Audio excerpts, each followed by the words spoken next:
I've been having a ton of fun making Pokemon Pocket content since I dropped a number of my Gen 2 favorites. And today we're bringing back one of my favorite types of videos to do a deck roundup of all the sweet new things from our latest expansion that spiked tournament results in the last week. Let's go ahead and dig on into 14 sweet new deck lists.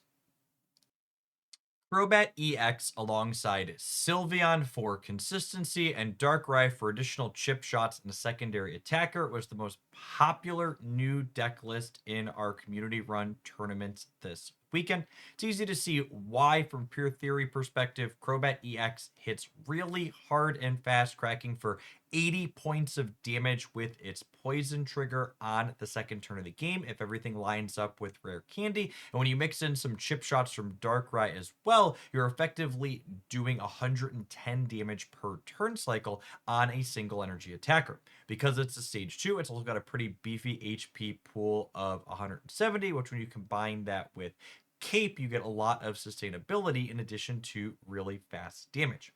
That being said, this is still a stage 2 deck list, and even with Sylveon has a little bit of inconsistency in the mix of trying to assemble these 3-card combos, especially when you need it super early. And this archetype overall didn't have an incredible performance this first weekend. We'll have more on those exact details in the meta report tomorrow. This particular deck list went 7-2 in the Ursa Day tournament as a reasonable sample list. Our most successful new EX Pokemon from this expansion is definitely Espeon EX, also being played alongside Sylveon for an incredible amount of consistency. This deck is kind of the epitome of you're not doing anything inadvertently powerful on an individual scale, but your deck is just going to be so much more consistent than everything else. That consistency is going to add up over the course of a longer tournament, giving you a lot of wins, while higher variance decks like the stage 2 deck we looked at before this end up floundering a little bit in longer runs. This particular sample deck list finished second in the Ursa Day tournament with the player going 11-2-1. You've got 6 different evolutions here that all evolve from any of your 4 basics, and you even have a baby Sylveon and baby Espeon that only give you utility in key spots, but also give you a very organic answer to opposing copies of Oricorio when the yellow chicken rears its head. I will say it's a little curious to me that we couldn't fit 2 copies of Eevee Bag in this particular deck list, but I suppose some type of utility has to give if you're going to squeak in cards like Silver and Red card. The other 12 deck lists we're going to talk about today didn't really have meaningful individual meta shares, but all put up individual solid performances. Ho-Oh plus Lugia EX saw plenty of play together, but a lot of the people playing them struggled to find success. Most folks were pairing them with these baby accelerators, Pichu and Magmi, with this particular sample deck list featuring 2 copies of Oricorio going 7-2 in the tournament that it was played in. One thing that's interesting to note about this particular build is it's electing to play Lightning Energy as well as Water, so that way you can have Irida to heal all of your Pokemon and still have Lightning Energy to attack with Oricorio consistently even without Pichu. One slightly interesting decision that this particular deck list made is that it has 1 Pichu and 1 Magby, meaning in theory, you can attack with Lugia inside of games where you never get Ho online by attaching a Water and a Lightning to it organically and then powering up with Magmi, but it's also electing to play a Pichu still, so that way in a game where you draw only Water energy from your energy zone, you can put that Lightning on Oricorio, so get to crack for 50 with it. This next deck list, I think, is one of my favorites from a pure theory perspective of the decks we're going to cover today. We have Ho-Oh EX yet again, but instead of being paired with Lugia, it's being played alongside Snorlax EX. The flop down punch takes a whopping 4 energy, but cracks for 130, which is a pretty solid amount for a basic Pokemon.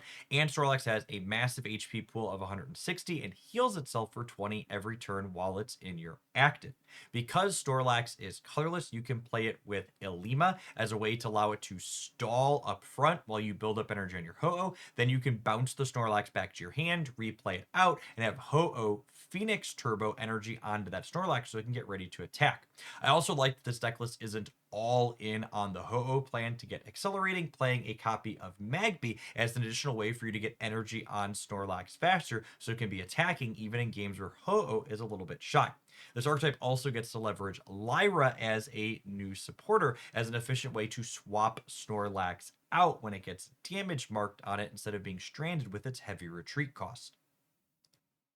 This particular deck list went 7, 1, and 2 in the Ursi Day tournament. After Crobat and Espeon, Donafan seems like the most popular EX from our latest expansion, but there isn't quite a clear consensus on what the best build will be, with nothing making a particularly deep run. This sample deck list went 5 and 3 in the tournament that it was played in, with I think Tyrogue being a noteworthy call out when it comes to technology. Specifically, if you're going first, you can lead on Tyrogue and hit them with 20 for Slappy Knuckle on the first turn of the game. Then you can use that free retreat cost on your second turn to pivot into Donaphan to crack for 50, allowing you to clear out 70 HP in total before your opponent has a chance to evolve, putting you in a really strong position against any of the other stage 1 or stage 2 decks in the metagame. In addition to Donaphan and our baby, we also have Hiker as well as Hitmontop as new additions here, which also seem like fairly individually powerful cards. Hitmontop's Piercing Spin, allowing you to get a chip shot on the back line, makes your Cyrus is that much more potent once Donaphan gets online.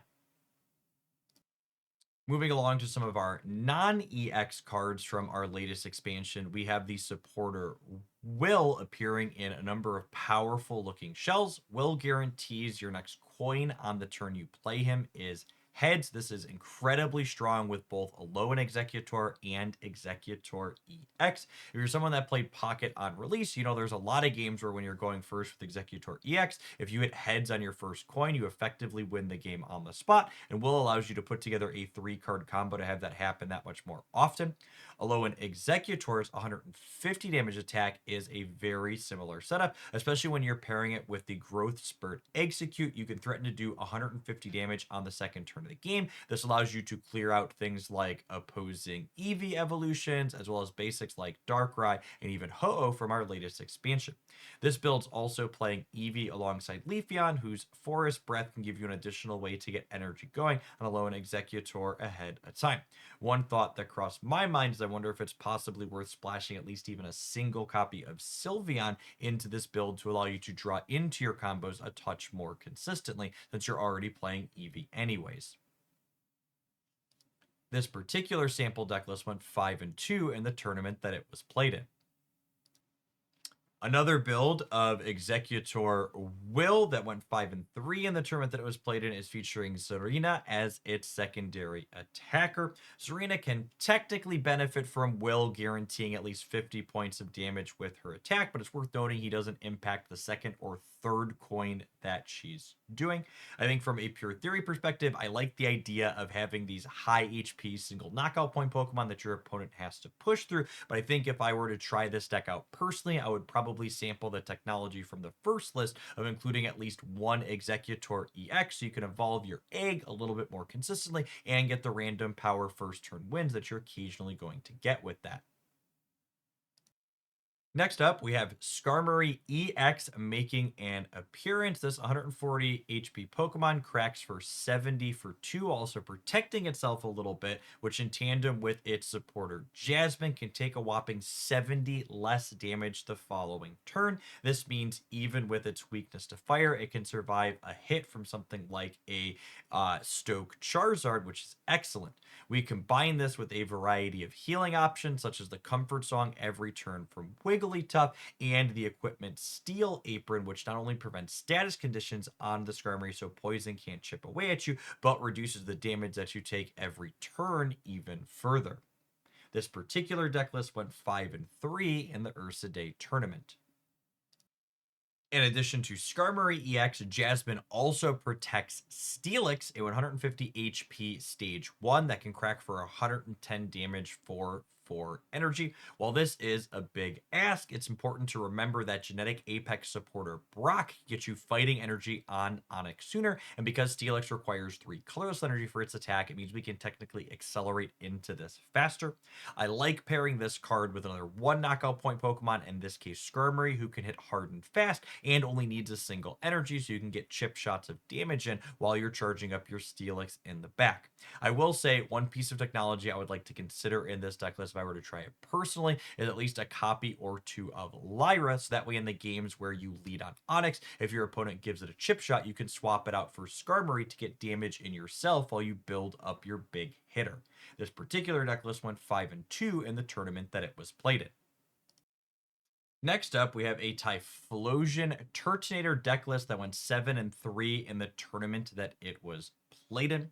Greninja is probably the most playable Pokemon still from the original Genetic Apex expansion, and if we squint, Typhlosion is kind of a variation of this same effect. While you lose the utility of being able to attack directly into your opponent's bench, you gain the upside of having a little bit of extra HP, and the fact that if your opponent doesn't win a coin flip, they can actually take 40 damage in a turn cycle from this effect.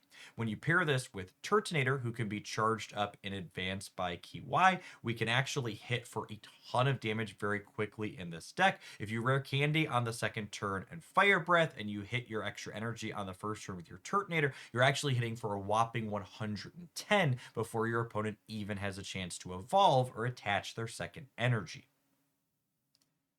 I also absolutely love the fact that Lyra's addition to the game means that one of Turtonator's previous largest downsides, i.e. it's locked in with a high retreat cost, gets mitigated. This means in the games where you start on Turtonator and don't have an accelerant for it, you can build up Typhlosion in the back and then Lyra the Turtonator out to get attacking for 60 while you slowly build up the Fire Spin organically. So many Genetic Apex favorites popping up in the deck list this week, with Weezing alongside Tyranitar as a potential new threat. Tyranitar seems like it has a really interesting ability. Being able to move your dark energy around means in theory you can get all of your Darkrai chip shots in and then move them up to Tyranitar to get your Buster Tail in for 130. Genetic Apex Weezing seems like a really elegant pairing here because it can help buy you time to get this energy set up. It can do minimal damage chip shots itself while only needing 1 or potentially even no energy. And ultimately, it's a 1 knockout point Pokemon, meaning you can go Weezing into Tyranitar and then eventually finish up on a Darkrai EX, making your opponent need to do a ton of damage to actually win the game. This particular deck list went 5-3 in the Ursa Day tournament. This is it, says Local Man, for the 10th time since Pokemon Pocket released. Cleffa is finally the card that makes Gengar EX playable. This decklist idea is relatively straightforward, and from a pure theory perspective, it seems alright. We have Cleffa as well as Sylveon EX to add a hyper amount of consistency to the deck, so we can assemble not just 1, but 2 different Stage 2 Pokemon. Gengar EX alongside Dusknoir with Giant Cape and Lily to heal them extra gives you an incredible amount of sustain, while also locking your opponent out of being able to play their supporter cards. Also, because this decklist is using Psychic Energy to attack with its finisher, it means Sylveon isn't just a consistency card, it's also something that can help us deal damage on occasion. I also like the fact that because this deck list is looking to just make Gengar live forever with its healing and Dusknoir, it also mitigates the downside that these baby Pokemon frequently have, which is you're often giving up a knockout point early to get a free attack or 2 in. This novel deck list went 5-3 in the tournament that it was played in. Next up, we have a baby Dragonite deck, which doesn't have to play any lightning energy in its energy zone since Pichu can provide it, or Thunderclap Flash from Zeraora alongside Elemental Switch can allow you to move it up and get attacking with Dragonite consistently on the second or third turn of the game. In addition to the babies allowing you to help smooth out some energy variants, we've also gained Lyra as an incredibly powerful support card for Dragonite, similar to how Buzzwole in our previous expansions gets to shift out and then get put back in by Celesteela, Lyra lets you pull Dragonite out of the active spot without technically using up your retreat for the turn. Then you can use the babies for your retreat cost to pivot back into the Dragonite, allowing you to Giga Impact for a whopping 180 points of damage 2 turns in a row. This particular deck list went 5-3 in the Ursa Day tournament that it was played in. Last but certainly not least, the novel 17 trainer Maccargo deck actually managed to spike a 6-2 finish in the Ursa Day tournament. It's worth noting this was a common idea that we've seen a lot of people talk about, so there were a number of people that played it, most of whom were not as remotely successful as this, but I did want to call out that at least one person had a good tournament with it, and it's probably a fine deck for cheesing your way up the ladder if you want some relatively straightforward and binary gameplay that's capable of getting some wins on the board.